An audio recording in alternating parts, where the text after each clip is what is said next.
What's up, guys? Welcome back to Deck Tech for Decks, and today I've got something a little different for you. We're going to go over 10 budget green cards that I think you guys could value from putting in your deck. Notably, let me know if you like these styles of videos, because I'm just trying them out, and I need the comments, I need the feedback to let me know if I need to keep doing these or not. So, anyway, we've got our budget cards. Fauna Shaman, this one's amazing. It used to be $10. It recently got reprinted in Brothers War. I would pick up a copy just for future decks, honestly.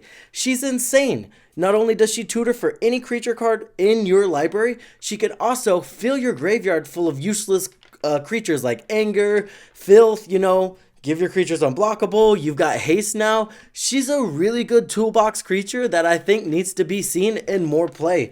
We've got World Shaper. This one's a little guilty include. I love World Shaper for some reason. You attack, she fills the graveyard. I love graveyard decks. And, when she dies, you just get a lot of lands. Landfall triggers, whatever. There's a ton of new cards that let you play lands from your graveyard. So it's not as niche of a strategy as it used to be, right? We got Conduits of Worlds, the Behemoth guy. So now we've got like over 5 different cards that let you play lands from your graveyard, which is pretty insane. And honestly, I'm excited to build new landfall decks focusing strictly on the graveyard. I know that's not like a new thing, but I think it's a more powerful thing now.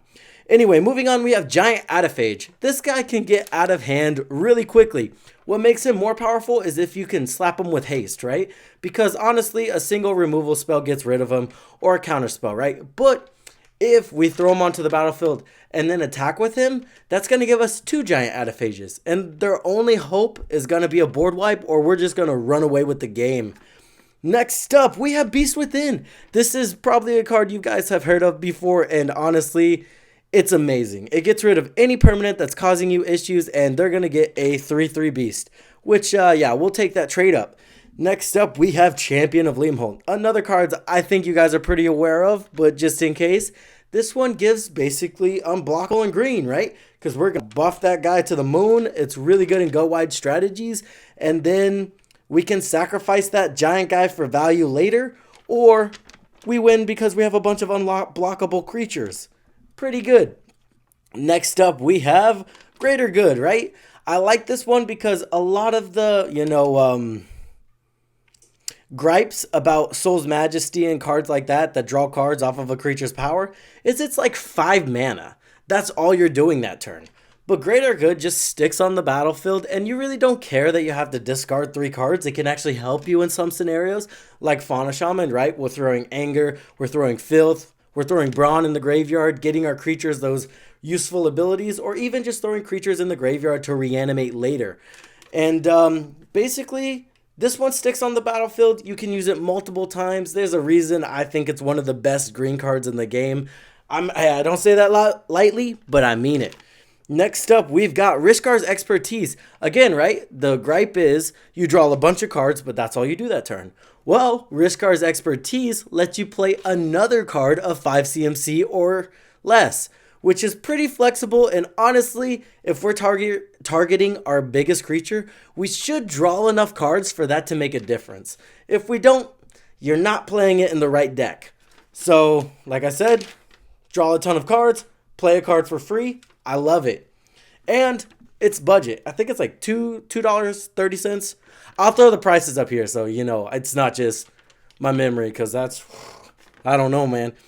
Incubation Druid. I love this girl because she's super flexible. On turn 2, she ramps you, right?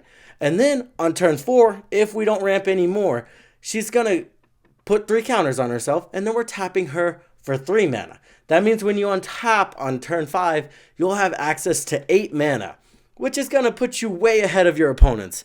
If not, you were probably going to lose anyway, right? If 8 mana on turn 5 isn't anything, not looking good, right? But anyway, I like this card because she can tap herself to add mana to activate her. A lot of these cards, you have to tap them to activate their ability. But Fauna Shaman's just one of those that she can activate her own ability by tapping and adding mana. That just makes her a little bit better than some of the other mana dorks, in my opinion. Except for, Secure Tri-Builder. He will always be my favorite. Mostly because you can recur him and abuse the crap out of him.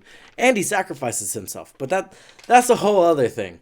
Notably, I just wanted to end this by saying I think the best cards you could be including in your deck are the cards like Soul's Majesty, Life's Legacy, anything that sacrifices a creature or just draws you cards judging on a creature's power. Hunter's Insight is another really good card.